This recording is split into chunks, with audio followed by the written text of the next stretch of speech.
How wondrous it is that the moon god speaks no loud words. He merely casts his silvery light across the realms of joy and sorrow.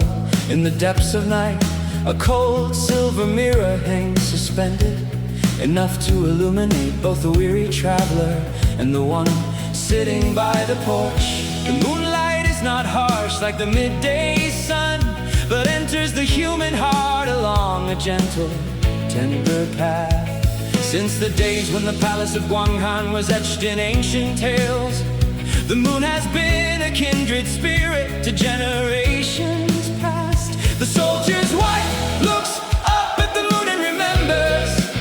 The poet leans against his desk beneath the moon and recites his verse. A realm of pure light hangs suspended in the formless void, holding within it the myriad tides of human affairs, rising and falling. When the moon shines upon the riverbank, the bank becomes a poetic dream. When the moon rises above the city walls, the city turns desolate and still. It is but a single silvery light, yet human hearts are infinitely varied. Some rejoice in reunion, while others feel the pangs of separation all the more keenly.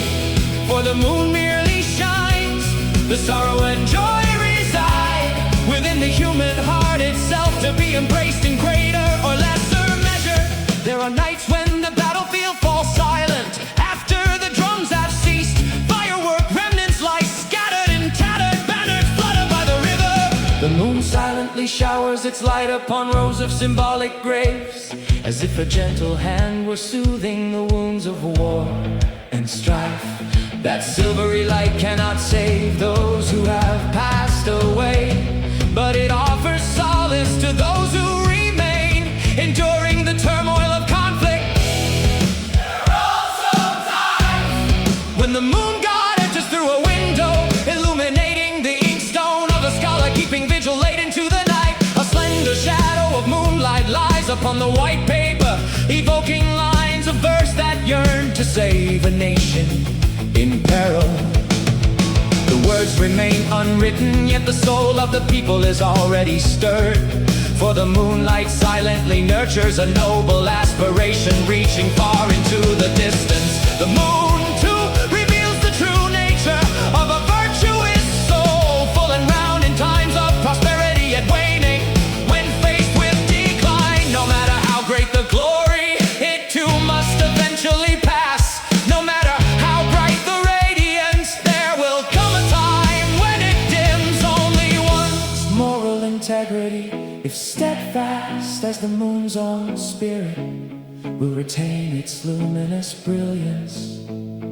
Even when obscured by clouds, alas, the moon of love is a moon of deep sentiment. As its light pours upon the waves, longing suddenly takes on a name, a small cup of wine, two souls from years gone by.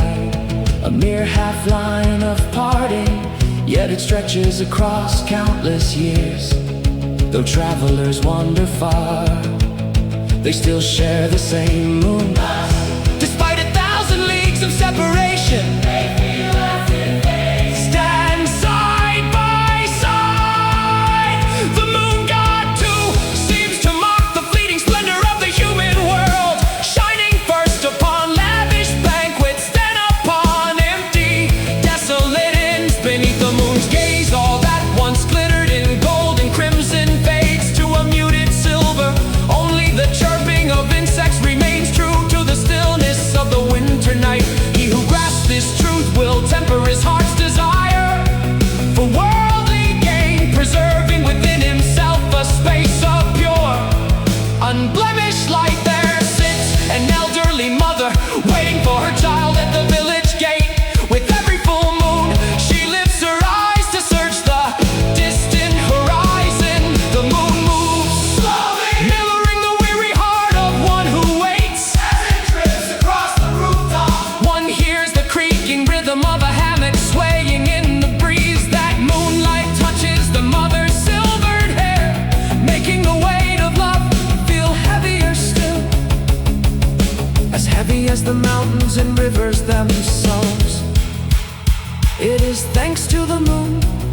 The night ceases to be a pathless void. The solitary traveler finds his way again, guided by the silhouette of the bamboo grove amidst the boundless misty water. Familiar path suddenly takes shape.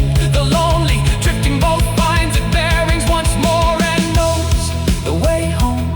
A mere glimmer of light becomes a boundless blessing.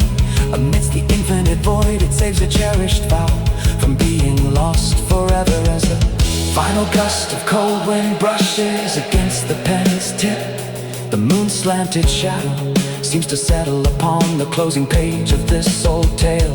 In the human realm, whose life remains forever perfect and whole, like the moon itself, we wax and wane, now fall, now crescent.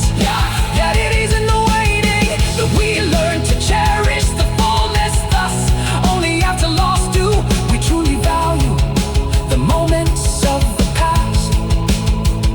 I send this message to the travelers of generations to come. Cherish the quiet night.